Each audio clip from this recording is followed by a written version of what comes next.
Shalom Bapak Ibu yang dikasihi Tuhan. Shalom. Ya, puji Tuhan.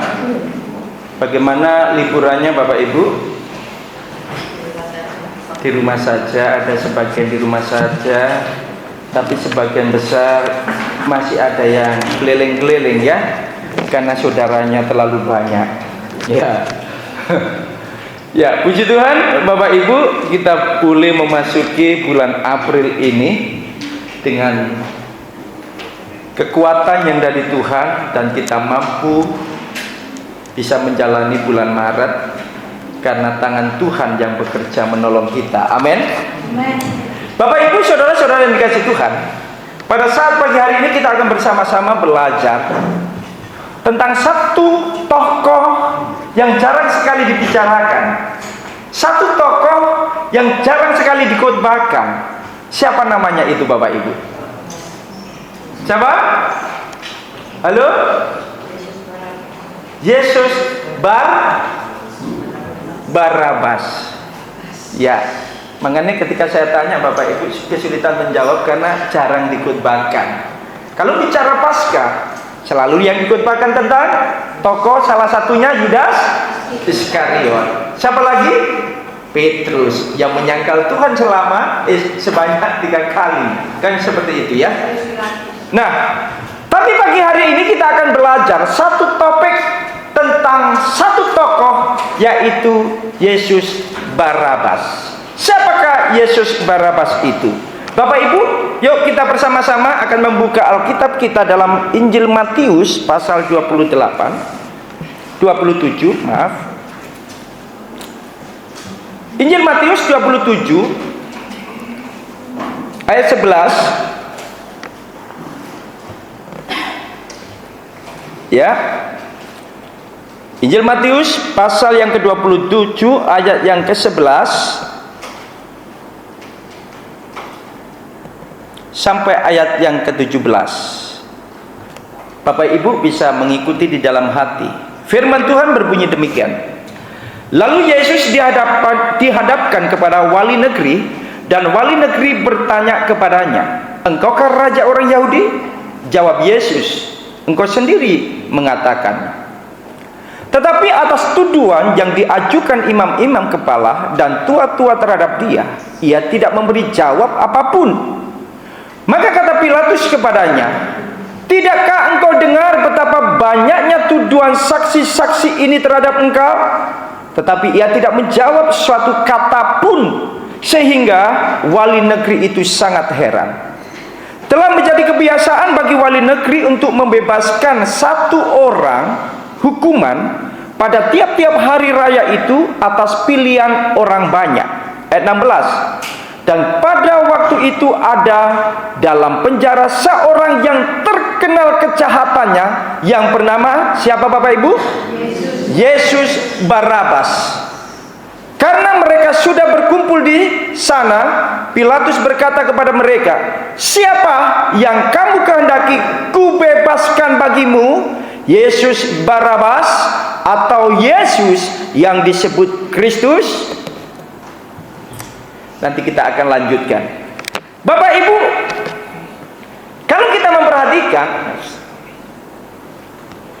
bahwa nama satu tokoh ini yaitu Yesus Barabas, di dalam 4 Injil itu dicatat nama itu pada saat dalam pengadilan Pontius Pilatus. Memang tidak banyak biografi tentang Yesus Barabas itu dituliskan secara detail, tetapi 4 Injil yaitu Matius, Markus, Lukas, Yohanes sama-sama mencatat tentang siapakah Yesus Barabas itu. Saudara-saudara, ada apa dengan dia? Apakah dia orang yang penting sehingga namanya dicatat oleh 4 Injil itu? Tentunya ini bukan sesuatu hal yang biasa. Ada sesuatu makna teologis yang kita dapatkan di dalamnya. Nah, kita belajar Bapak Ibu tentang siapakah Yesus Barabas itu. Ya. Kalau kita belajar tentang istilah nama Barabas, Bapak Ibu, ya, itu berasal dari bahasa Aram. Ya.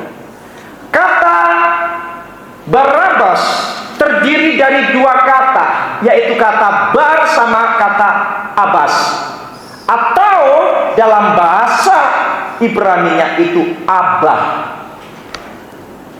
Kata bar itu memiliki arti yaitu anak dari. Kata ab atau abah atau abas itu artinya bapa. Jadi kalau Yesus Barabas itu artinya apa, Bapak Ibu? Yesus anak dari Bapa. Kalau Bapak Ibu mempelajari, ternyata untuk menyandang istilah anak Bapa itu ternyata nggak main-main. Saya baru sadar ketika saya teliti istilah ini yang dikenakan kepada Yesus Barabas itu. Ternyata kata Barabas itu menarik sekali, Bapak Ibu. Menarik sekali. Dia adalah orang yang sangat setia kepada Tuhan. Dia adalah orang yang sangat taat kepada hukum Taurat. Dan dia dari keluarga yang sangat kaya. Tetapi kenapa dia dimasukkan ke dalam penjara? Kalau orang dimasukkan dalam penjara, Bapak Ibu, berarti di situ apa yang terjadi dengan Yesus Barabas ini? Ada kesalahan, betul ya? Nah, kalau kita mempelajari, Bapak Ibu, lebih lanjut, ini namanya sangat kontra sekali dengan perilakunya. Anak dari Bapa berarti ini adalah keluarga terhormat. Jadi Yesus Barabas itu lahir dari keluarga terhormat, taat sama hukum Taurat, taat dalam ibadahnya. Tetapi kenapa dia masuk di dalam penjaranya Pontius Pilatus? Tidak banyak orang mengungkapkan tokoh satu ini. Kita akan menemukan secara teologis kenapa yang namanya Yesus Barabas itu ada dalam penjara. Bapak Ibu yang dikasih Tuhan, kalau Alkitab kita tadi baca di dalam ayat yang ke-16 itu dikatakan apa? Dan pada waktu itu ada dalam penjara seorang yang terkenal apanya? Terkenal apanya? Bukan baiknya. Padahal kita tahu bahwa Yesus Barabas itu orang yang kuat dengan hukum Taurat, taat dalam ibadah, dan dia pemegang hukum-hukum Tuhan dan perjanjian Tuhan. Dia pegang kuat. Tetapi Alkitab memberikan informasi kepada kita bahwa Yesus Barabas itu terkenal bukan karena kebaikannya, tetapi terkenal karena apa? Bapak Ibu, kejahatannya seperti apa sih? Sehingga Alkitab mencatat bahwa seorang yang bernama Yesus Barabas adalah orang yang sangat-sangat jahat. Bentuk kejahatannya itu apa? Nah, saudara-saudara, 4 Injil menuliskan hal yang sama, yaitu yang pertama, kalau kita lihat Bapak Ibu, bahwa di situ dia adalah seorang pemberontak melawan Romawi, maka dia disebut kaum Selot. Kaum Selot itu Bapak Ibu adalah kaum yang radikal, kaum yang fanatik dan agamis. Kalau di Indonesia itu biasanya apa Bapak Ibu? Masih kurang radikal. Mana si Reguel yang sudah ngalami juga itu kejahatannya, ya kan? Sampai gendang telinganya jadi sakit. Yang beberapa tahun yang lalu kejadian di GPBS, di GKI dan di Katolik, berapa jiwa yang melayang. Itulah kefanatikan yang namanya Yesus Barabas. Kaum Selot itu berusaha untuk menentang penjajahan Romawi. Mereka menganggap bahwa darah orang Romawi, penjajah, semua penjajah itu halal di depan mata mereka.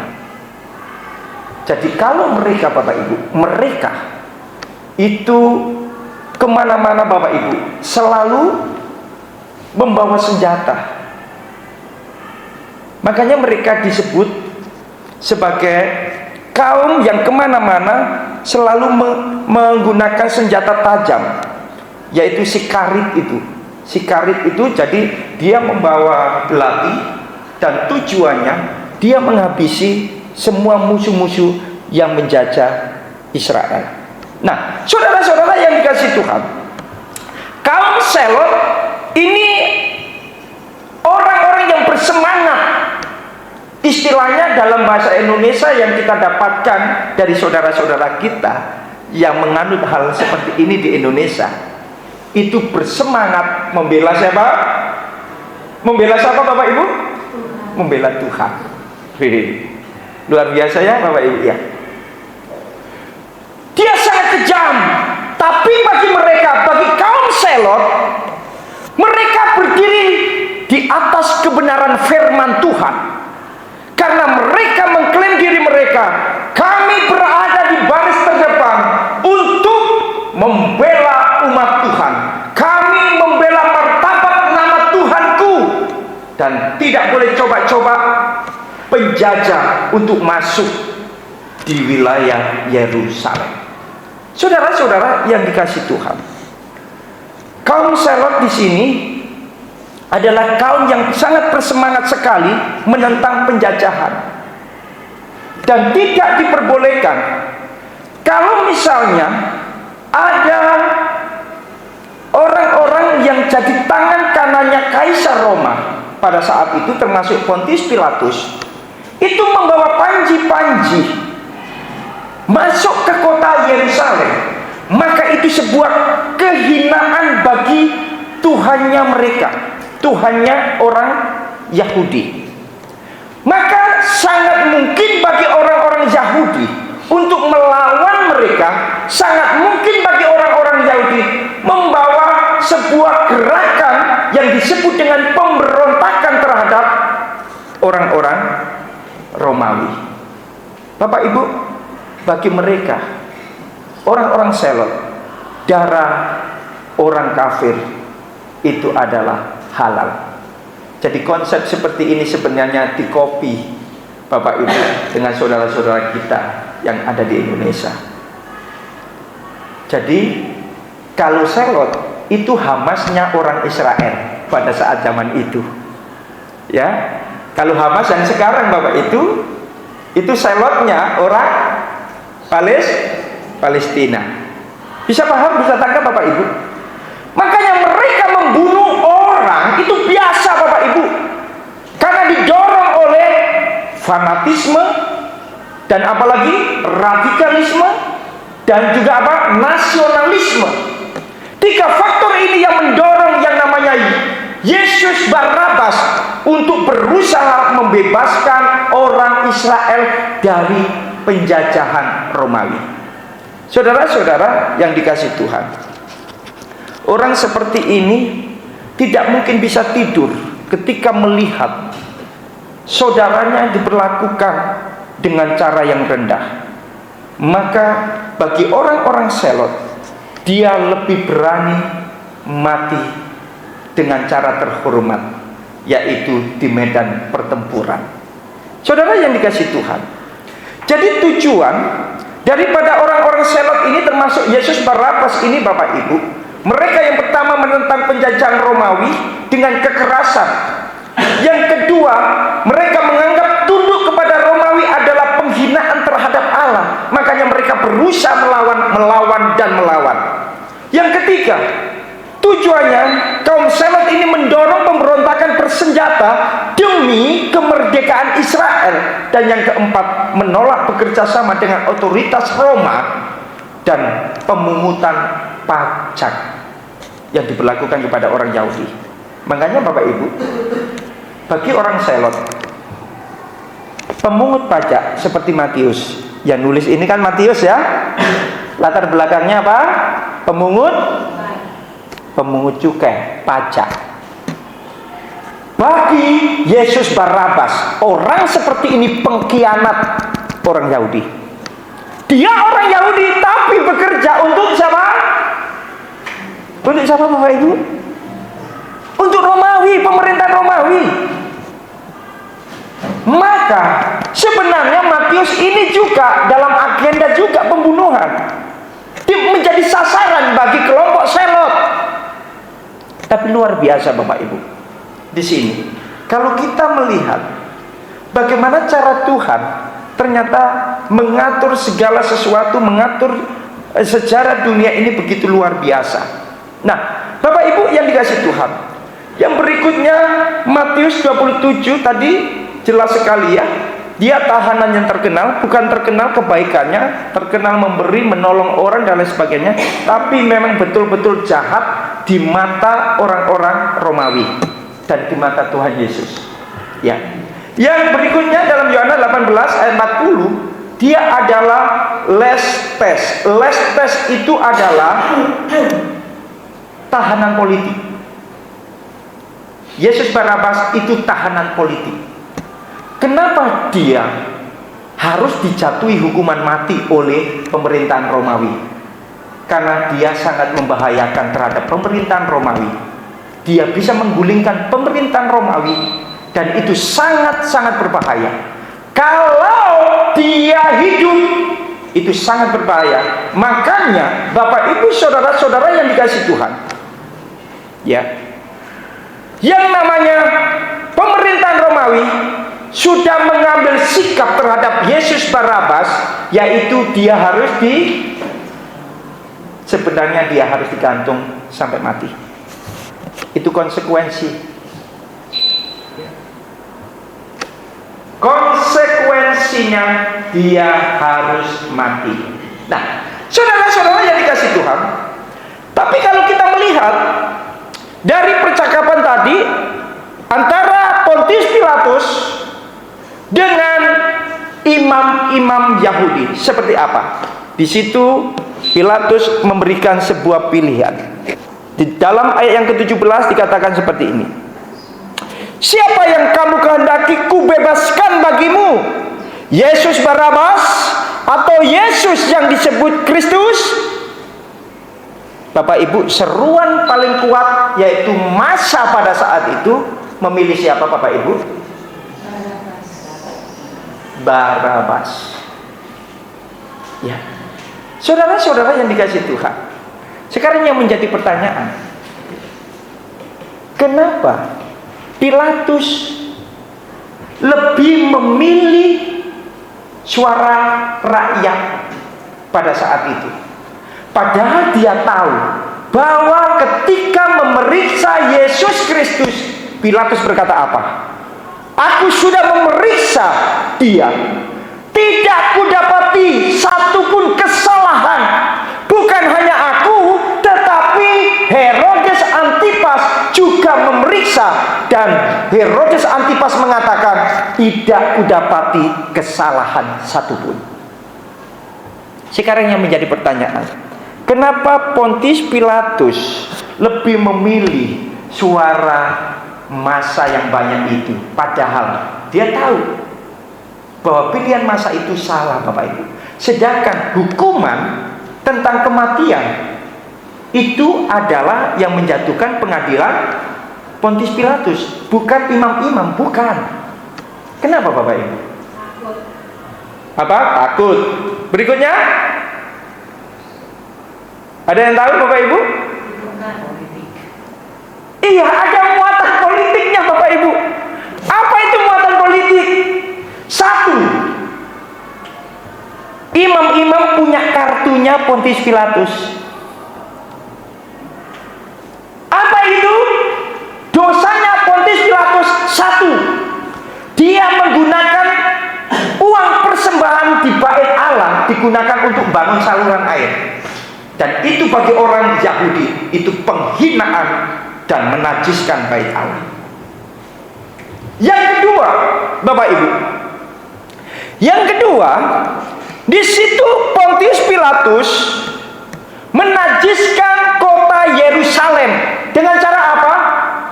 Dengan cara dia membawa panji-panji tentang Kaisar Roma, Dan di atas panji-panji itu ada patungnya Kaisar Roma kecil. Kenapa demikian? Menajiskan kota Yerusalem. Karena kota Yerusalem adalah kota yang suci, disakralkan oleh orang-orang Yahudi. Sedangkan Kaisar sudah mengklaim dirinya sebagai apa Bapak Ibu? Sebagai apa? Tuhan. Makanya orang-orang Yahudi termasuk kaum Selot melawan upaya Pontius Pilatus ini. Dan ini kartu bagi orang-orang Yahudi atau imam-imam Yahudi. Dan yang berikutnya, yang ketiga, Pontius Pilatus itu orangnya arogan sekali Bapak Ibu. Dia suka menghina kebudayaan, adat istiadat orang Yahudi. Dia suka melecehkan martabat orang-orang Yahudi. Dan tiga ini adalah masalah besar ketika dilaporkan. Kalau dilaporkan kepada Kaisar yang ada di Roma, ada kemungkinan besar dia pasti dihukum dan dicopot dari jabatan sebagai gubernur di Yudea. Bapak Ibu, itu yang mendorong dia akhirnya lebih memilih suara rakyat. Jadi jangan berpikir suara rakyat, suara Tuhan. Selalu diklaimkan kalau suara rakyat bilangnya suara Tuhan. Tapi di sini kita lihat, suara rakyat bukanlah mewakili suara Tuhan. Justru hati-hati di sini Bapak Ibu. Pilatus memilih suara rakyat menghukum Kristus daripada menghukum Yesus Barabas. Kenapa demikian? Karena imam-imam ini memang ada yang berusaha membuat laporan dan diserahkan kepada Kaisar Roma untuk diperkarakan. Dan kalau surat itu sampai di Kaisar Roma, pasti kemungkinan besar yang namanya Pontius Pilatus dipecat dari jabatan sebagai gubernur di Yudea. Saudara-saudara, siapa yang mau kehilangan pekerjaan? Ada Bapak Ibu? Gak mungkin kan? Siapa yang mau kehilangan jabatan? Gak mungkin kan Bapak Ibu? Namanya jabatan itu kalau bisa mati-matian untuk dapati kan? Ya. Perhatikan untuk gubernur, wali kota, habis-habisan itu Bapak Ibu. Setelah itu lihat tagihan kan gitu kan?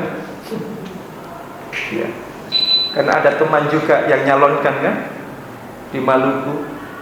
Ya, sekarang rumahnya dijual, apartemennya di PTC dijual. Habisnya miliaran untuk jabatan cuma bupati aja, kasihan Bapak Ibu. Semua habis. Dan inilah ya Bapak Ibu yang dialami oleh Pontius Pilatus ketika menghadapi masa yang cukup banyak itu.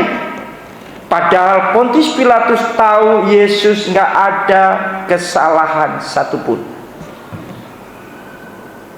Ini orang kalau sudah buta jabatan Bapak Ibu ya, dosa pun dibilang halal, betul ya? Hati-hati menghalalkan segala cara, bahaya sekali ya. Nah saudara-saudara, sebagai tradisi tiap Paskah, gubernur Yudea selalu bikin tradisi tiap tahun. Kalau ada pemberontak pasti disalibkan, ada pemberontak disalibkan. Lalu di situ masa banyak dikasih tawaran, siapa yang kalian pilih untuk hari ini dibebaskan di hari Paskah ini. Dan pada saat peristiwa ini Bapak Ibu, antara Yesus Barabas dengan Yesus Kristus yang menjadi pilihan mereka. Dan suara massa yang begitu banyak dan cukup besar ketika Pontius Pilatus berkata, siapakah yang aku bebaskan hari ini? Yesus Barabas atau Yesus yang disebut Kristus? Silakan kalian pilih. Semua orang lebih memilih Yesus Barabas. Lalu bagaimana dengan Yesus Kristus? Aku sudah memeriksa dan tidak ada kesalahan satupun.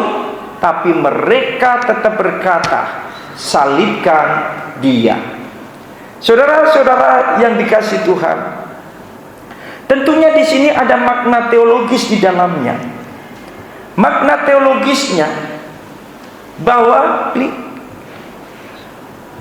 kalau kita baca di dalam 2 Korintus pasal yang kelima ayat 21, yuk kita baca sama-sama Bapak Ibu. 2, 3. Dia yang tidak mengenal dosa telah dibuatnya menjadi dosa karena kita, supaya dalam dia kita dibenarkan oleh Allah. Perhatikan, ada persilangan atau substitusi atau pergantian. Dia yang tidak mengenal dosa dibuat menjadi dosa karena kita. Berarti kita menunjuk sebagai orang yang berdosa. Yesus Barabas seharusnya mati digantung di atas kayu salib karena kejahatan pemberontakan yang begitu luar biasa. Dan dia adalah orang yang sangat berbahaya. Tetapi Bapak Ibu, di situ ada pergantian. Dia yang seharusnya mati, tapi digantikan oleh Yesus Kristus. Hal ini sebagai simbolis bagi kita. Posisi Yesus Barabas adalah mewakili kita sebagai orang yang berdosa. Seharusnya kita ini yang harus digantung, kita harus mati, tidak ada hukum lain, harus. Tidak ada satupun yang bisa membebaskan kita kalau tidak ada yang menggantikan kita. Sama seperti Yesus Barabas, dia harus dihukum mati. Tetapi di situ karena anugerah, saya katakan karena anugerah, dia dibebaskan. Bapak Ibu, saudara-saudara yang dikasihi Tuhan, kalau kita merenungkan bagaimana kehidupan kita, perjalanan kehidupan kita sampai hari ini, ketika kita cross check hidup kita dengan konteks firman Tuhan yang kita baca, teks ini yang kita baca Bapak Ibu, maka rasa syukur seharusnya lebih gede yang kita naikkan kepada Tuhan. Maka keluhan dalam hidup kita sebenarnya sudah tidak ada lagi melekat dalam diri kita, hanya sebatas karena kondisi yang tidak kita inginkan. Kenapa demikian? Kita lihat ini loh, bagaimana cara Tuhan begitu luar biasa menggantikan diri kita dengan anaknya yang tunggal. Ini sesuatu yang luar biasa Bapak Ibu, sesuatu yang luar biasa ya. Ada pertanyaan, Pak, setelah Yesus Barabas itu dibebaskan, dia kemana? Alkitab tidak mencatat hal itu Bapak Ibu. Tapi inti teologis yang kita dapatkan, makna teologisnya adalah ada substitusi di dalamnya, ada penggantian, yaitu kita yang seharusnya mati tapi digantikan. Maknanya begitu luar biasa. Jadi kalau kita lihat semua rentetan peristiwa sudah diatur di dalam Alkitab. Makanya Bapak Ibu, saudara-saudara yang dikasihi Tuhan, apa yang terjadi di dalam kehidupan kita semua sudah dikendalikan oleh Tuhan. Amin. Kita nggak ngerti memang ke depan seperti apa, betul? Tapi percayakah Bapak Ibu bahwa Allah yang mengendalikan masa depan kita? Amin. Anak-anak kita semua di tempat ini, Tuhan semua sudah atur. Bapak Ibu, saudara-saudara yang dikasihi Tuhan, sebagai kesimpulan bahwa peristiwa yang sudah kita baca dalam Matius pasal yang ke-27 ini adalah gambaran indah tentang pengorbanan Yesus Kristus bagi dunia, di mana orang berdosa dibebaskan sementara dia menanggung hukuman yang seharusnya kita terima. Coba kita merenungkan hidup kita, Bapak Ibu. Ya.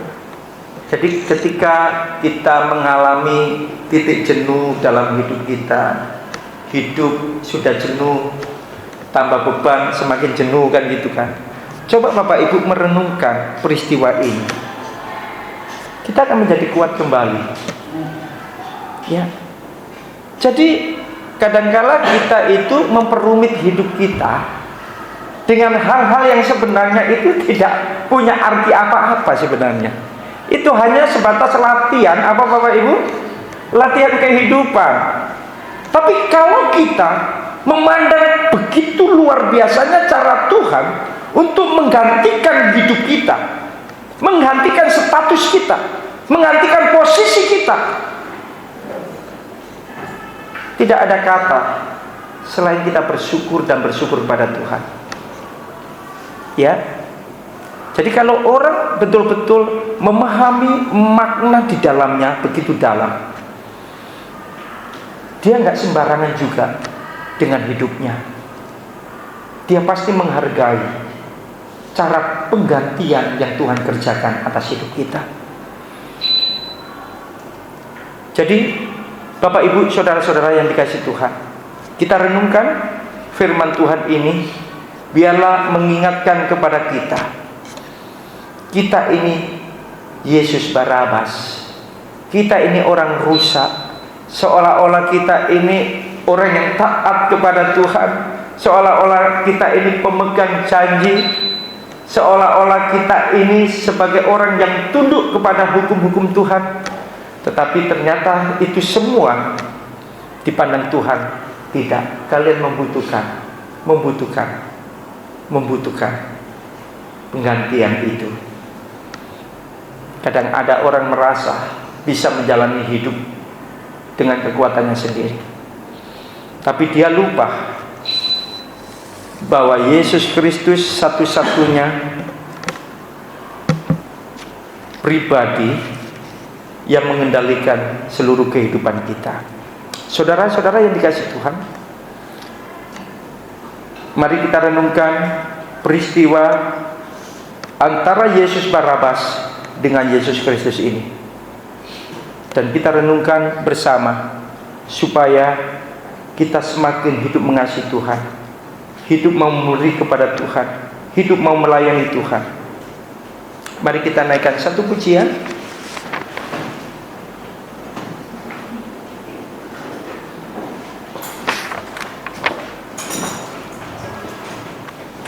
Pujian yang pertama itu ya.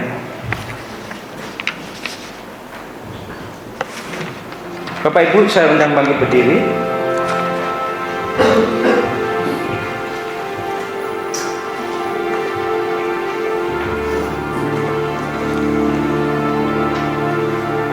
Mari kita bersyukur kepada Tuhan. Melalui pujian ini, biarlah menghantar rasa syukur kita, melihat karya Tuhan yang sudah menggantikan kita pada posisi yang tidak seharusnya. Terima kasih Tuhan.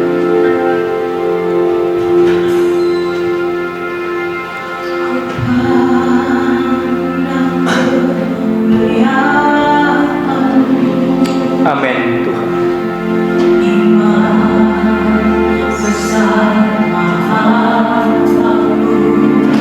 Terima kasih.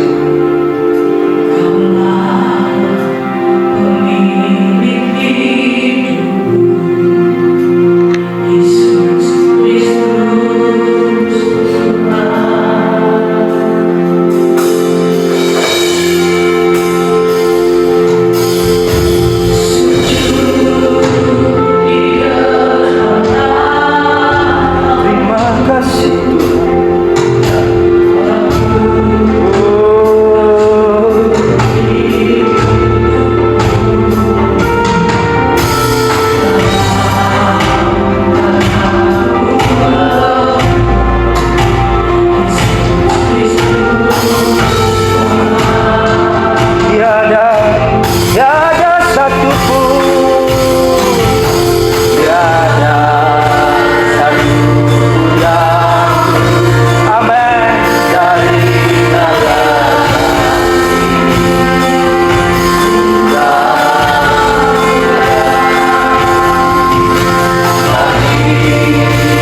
rasa syukur kami di hadapan-Mu ya Tuhan. Seharusnya kami dalam posisi seperti Yesus Barabas. Kami harus binasa, kami harus mati, kami harus menjalani hukuman. Tetapi karena cinta kasih-Mu yang membuat diri-Mu menggantikan hidup kami, kami bersyukur Tuhan. Kami bersyukur. Kalau sampai hari ini kami ada, kami mampu, kami kuat, kami bisa melayani Tuhan, itu semata-mata karena kami terbuka hati kami oleh karena anugerah-Mu. Kalau hari ini kami mampu untuk memuji Engkau, kami bisa menyembah akan nama-Mu ya Tuhan, itu karena anugerah-Mu yang memampukan kami. Kami bersyukur. Biarlah rentetan di bulan April ini menjelang Paskah, kami semakin mendalami tentang cinta kasih-Mu dalam kehidupan kami. Dan itulah yang menjadi kekuatan bagi kami untuk menjalani hidup kami hari demi hari. Terima kasih Tuhan, berkati kami semua, dan biarlah hidup kami semakin maju bersama dengan Tuhan, hidup dalam kemenangan bersama dengan Tuhan. Terima kasih Bapa, ini doa kami di dalam nama Tuhan Yesus. Mari yang sudah diberkati oleh firman Tuhan kita bersama berkata amin. Silakan duduk Bapak.